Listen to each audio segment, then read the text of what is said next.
اعوذ باللہ من الشیطان الرجیم، بسم اللہ الرحمن الرحیم۔ 24 شوال بروز ہفتہ کے اعمال بیان کیے جا رہے ہیں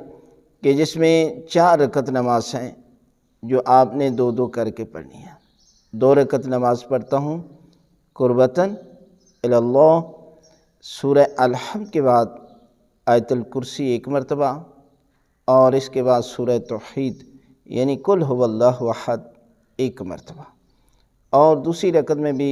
سورہ الحمد کے بعد آیت الکرسی کی تلاوت کرنی ہے اور اس کے بعد سورہ توحید اور پھر دعائے قنوت اور اس کے بعد رکوع، سجود، تشہد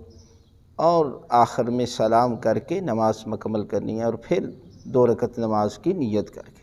یعنی 4 رکعت نماز جو ہے وہ پڑھنی ہے۔ اور نماز پڑھنے کے بعد تسبیح کا ذکر جو ہے وہ ضرور پڑھیں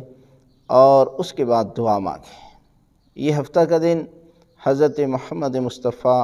صلی اللہ علیہ وآلہ وسلم سے منسوب دن ہے، تو حضرت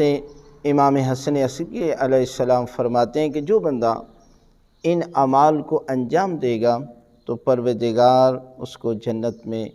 انبیاء، شہداء، صالحین کے ساتھ جو ہے وہ معشور کرے گا، یعنی اتنا بڑا درجہ پروردگار جو ہے وہ ان اعمال کے صدقے میں عطا کرے گا۔ لہذا 24 شوال بروز ہفتہ کو ان اعمال کو انجام دیجیے اور پروردگار کی بارگاہ میں بے پناہ ثواب کمائیے۔